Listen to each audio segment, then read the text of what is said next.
Bonjour à toutes et à tous et bienvenue pour ces analyses des marchés financiers du mercredi 22 avril.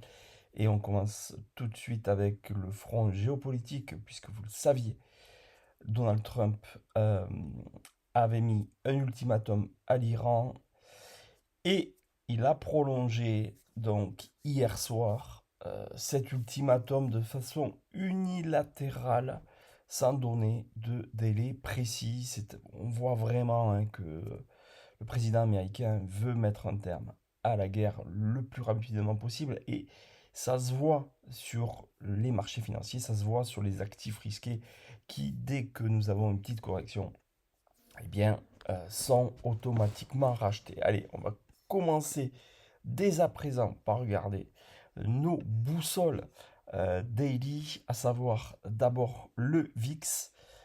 Qu'a fait le VIX hier? Bon, pas grand-chose, hein. Il y a eu très très peu d'évolution. Qu'est-ce qu'on peut constater aujourd'hui en daily? Même risque qu'hier. C'est-à-dire, on voit que la Chikou a toujours son twist sous les pieds.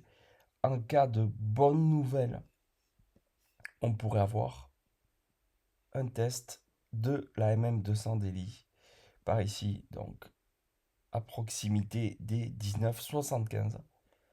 Donc ce qui provoquerait un emballement haussier sur les actifs à risque. Là où je suis un peu plus méfiant, c'est que on a clôturé au-dessus de la MM7 daily, qui est plus ou moins neutre. Mais la clôture de ce jour va être super importante parce que si on n'arrive pas à clôturer en dessous, eh bien on pourrait avoir un rebond du VIX pour ces prochains jours. Et si le rebond se matérialisait, potentiellement, on pourrait assez rapidement se retrouver ici, sans aucun problème. Voilà. Donc là, encore une fois, on ne va pas tirer de conclusion hâtive, on n'en sait strictement rien. Voilà les deux scénarios possibles.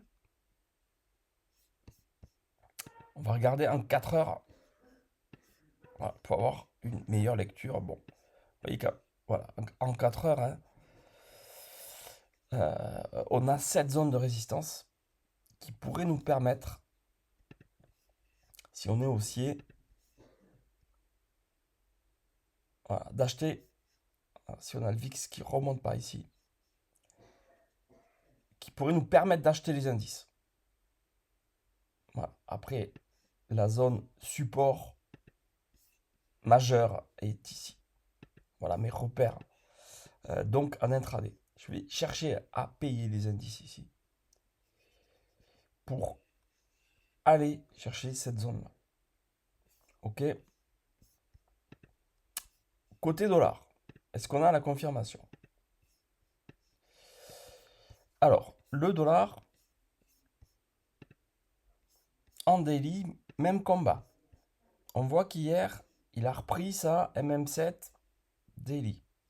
Bon, vous voyez qu'elle elle est encore descendante, donc on a- on n'a pas de véritable certitude. Enfin, on peut pas s'y fier, voilà. On peut pas vraiment s'y fier. On va se mettre plutôt en 4 heures. Voilà. Bon, 4 heures, c'est assez propre. Je vais chercher plutôt des ventes. Voilà. Mais là, on va remonter un peu la zone de résistance, puisqu'elle serait sur R1. Voilà. On voit qu'on a un beau niveau qui a été testé hier. Voilà. R1, niveau de vente du dollar index en intraday pour aller chercher. Et bien là, carrément, les zones basses, hein, vers les 97-50, vers finalement ce bas de canal. Je vous rappelle,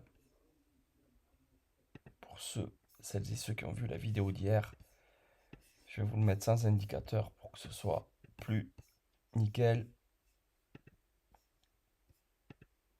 Voilà. Vers ce bas de canal haussier long terme. Mais on sait, voilà, qu'à tout moment, on peut avoir une accélération sur ce bas de canal avec une reprise de la hausse sur le dollar index.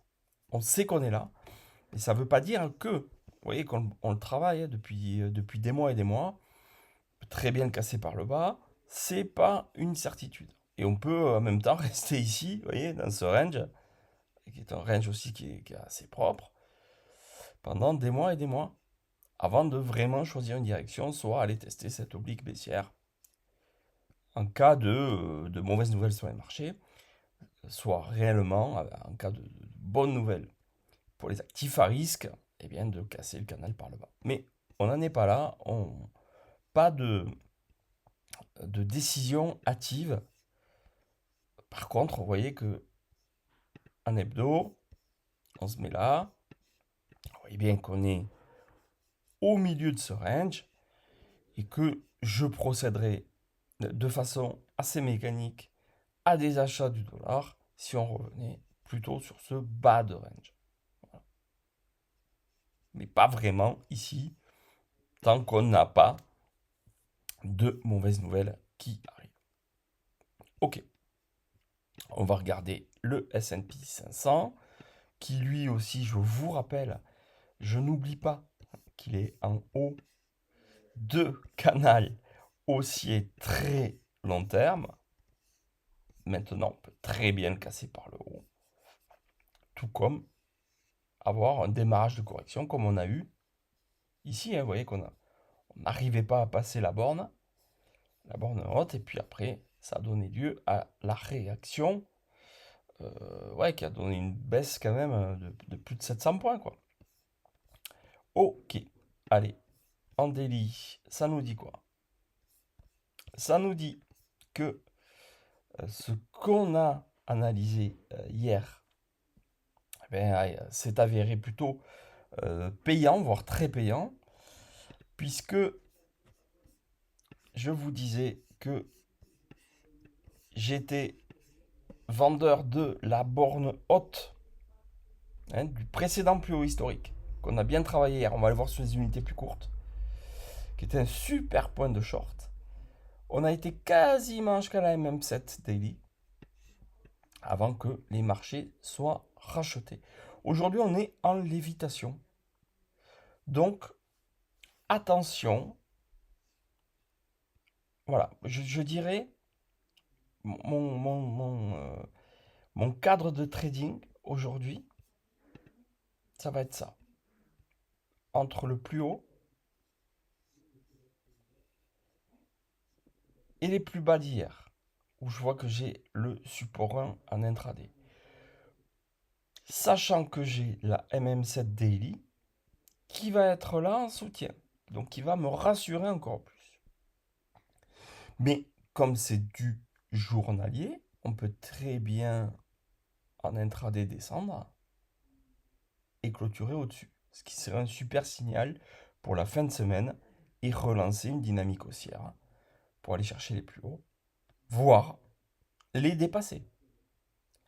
Alors évidemment, le top du top serait un pullback sur les anciens plus hauts historiques, qui se situent toujours à 7036, ils n'ont pas bougé. Hier, on ne les a pas fait. On voit que la puissance du mouvement acheteur est bien là. Donc, possibilité toujours d'aller jusqu'au 7036. À voir. Ouais, ça paraît un peu loin, mais bon, 100 points, ça se fait dans la journée, sans problème. Voilà. Je reste plutôt acheteur. Sauf si, comme hier, et là, on va se mettre sur une unité 4 heures pour voir un peu plus clair. Hier, je vous disais, je suis acheteur des indices de façon dynamique avec la MM7 4 heures en soutien. Ça, super bien payé aussi. Acheter la MM7 4 heures qui était bien haussière pour aller chercher les plus hauts. Donc ça donnait lieu à des petits trades sympas. Jusqu'au 7180, 7185, comme je disais. Avant de prendre des shorts, puisqu'on a vu la magnifique réaction sur les plus hauts historiques, qui a donné lieu à cette cassure de la MM7 par le bas, pour aller tester quoi? Pour aller tester la MM20, mais vous voyez qu'elle est toujours haussière. Donc, vous voyez, derrière, on l'a cassé, la MM20, 4 heures, mais elle monte toujours. Donc, on l'a repris sans aucun problème. Par contre, on voit que là, on a la MM7, 4 heures en résistance. Alors, soit on la casse, si jamais on la casse en clôture, toujours pareil. Ce qui est important, c'est la clôture d'une bougie. Si on venait à la casser, eh bien, allez, on repart. Direction les plus hauts historiques. Et là, potentielle zone de short. A contrario, on échoue. Et là, je chercherai les achats sur les 7080. Voilà mon trading range. Et puis si les 7080 cassent, je n'oublie pas que j'ai les anciens plus hauts historiques à 7036 avec une MM50 4 heures bien haussière en soutien.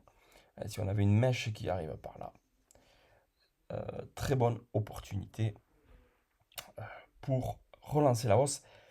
Et après, attention, si on casse les 7036, ça sent le bull trap. Je vous le remets en délit. Si on recasse les 7036 par le bas, ça veut dire qu'on réintègre sous cette zone-là. Et ça, ce serait un signal très très négatif.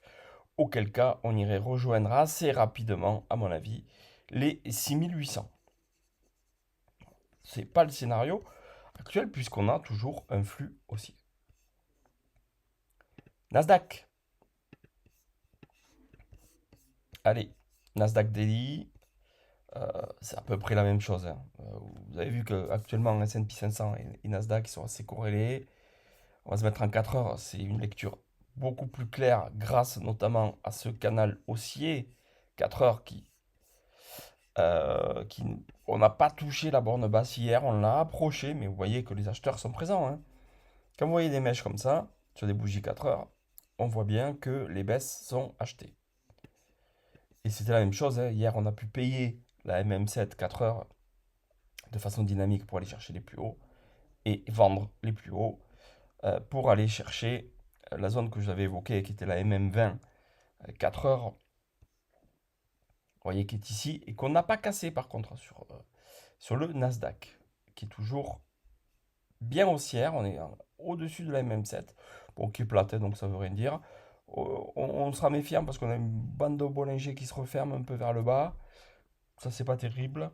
Donc, si on arrive rapidement par ici, ben, on aura peut-être à nouveau une zone de vente, hein, sur ces fameux plus hauts qui permettra. Allez, qu'est-ce qu'on va viser? Ben, le bas de canal, hein. Le bas de canal, voire annexer ici, voire annexer l'ancien plus haut historique vers les 26 379. Mais là, il faudra justement guetter la force acheteuse ou pas. Voir si on reste dans ce canal, puisque vous verrez que nous avons également la MM7 Daily en soutien, ici sur les 26 548. Donc je me le note. Voilà. Mon trading range aujourd'hui, achat fort 26 540, vente spéculative sur les 26 900. Voilà. Et au milieu, potentiellement des petits trades dynamiques avec les moyennes mobiles. À voir. Mais un cadrage assez clair. Si on vient à casser en clôture 4 heures ce canal haussier, attention. Retest probable des anciens plus historiques. Et là, ça sera un test comme sur les S&P 500. Qu'il faudra qu'il s'avère concluant pour relancer la hausse. Sinon, bull trap. Et là, attention, attention. Dow Jones. Même combat. Vous voyez, en 4 heures, dans un canal haussier, très propre, magnifique, plutôt vers la bonne basse. On voit qu'il est supporté par la moyenne mobile 20 à 4 heures. Vous voyez que c'est quand même pas des légendes, hein. C'est pourtant ce sont des vieux indicateurs, comme quoi il n'y a pas besoin, hein, d'employer des termes techniques ultra perfectionnés. Nouvelle génération, vous voyez qu'une moyenne mobile 20, ça fait largement le job. Et on ne clôture pas dessous. Vous voyez qu'elle fait bien office de support dynamique ascendant, puisqu'elle est bien haussière. Et puis on a la MM7 4 heures qui est baissière au-dessus. Donc soit on casse cette MM7 4 heures et on ira chercher à nouveau le plus haut, qui sera potentiellement une zone de short pour les vendeurs. Si dépassement, je vous rappelle que le Dow Jones a potentiellement du retard. Retour, hein, vers les 50 400 puis 50 700. Voilà, donc je continue à payer les bornes basses du Dow Jones, sachant que en daily, alors la MM7 pour le Dow Jones, c'est un peu différent parce que, vous voyez, on s'y appuyait plein de fois ces derniers jours, contrairement au Nasdaq et au S&P 500 où on était en lévitation. Donc, pas obligé d'aller la chercher. Vous voyez, on a testé vraiment. Le Dow Jones a eu plus de mal ces derniers jours. Et vous voyez qu'il est nettement en retard, hein, par rapport à ses copains. Donc, si effectivement on devait avoir une vraie détente encore sur les actifs à risque, je pense que le Dow Jones, hein, il va aller rallier ses plus hauts historiques assez rapidement. Voilà. On va regarder au passage, je voulais vous montrer le silver parce que je vais vous montrer silver et gold. Pourquoi? Parce que, regardez, le silver est magnifique, je trouve. Regardez, en daily, il évolue dans un canal haussier. Et hier, on est venu tester la borne basse. Aujourd'hui, on réagit bien. Si détente, et ça aussi, ça milite, hein, pour une détente encore, je vois que la Chikou, elle a un twist ici pour les prochains jours. Borne basse, moi je suis très acheteur du silver, et pour aller rejoindre cette borne haute à minima, et puis potentiellement, pourquoi pas d'ici la fin de semaine, si on a une vraie détente, passage par le twist, et là on aurait un silver, hein, qui pourrait aller rejoindre les 90 prochainement. Voilà. Bon, le passage c'est pas sûr, hein. Mais déjà aller chercher la borne haute dans les prochaines heures, ça c'est pour moi un premier objectif qui se tient. On va croiser ça avec le gold. Alors, vous avez le gold daily. Et vous voyez que depuis les plus hauts historiques, on a le gold qui corrige sous une oblique baissière.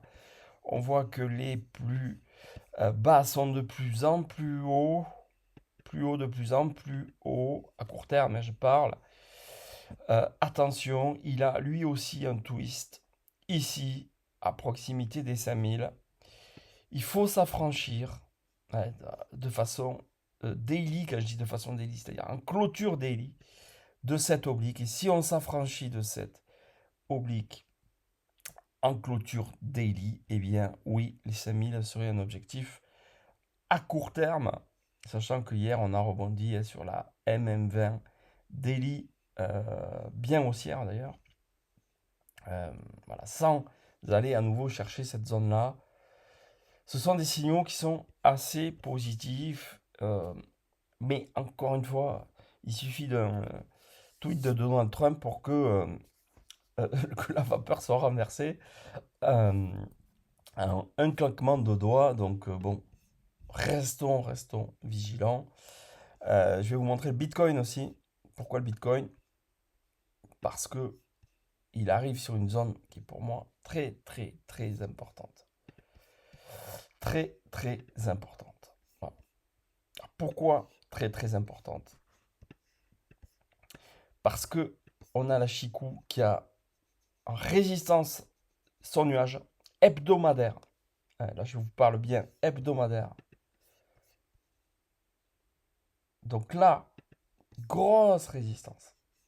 Plus MM20 hebdomadaire. On l'a déjà testé la semaine dernière. On a eu un échec de cassure. Logique, hein, au premier coup, c'est assez logique.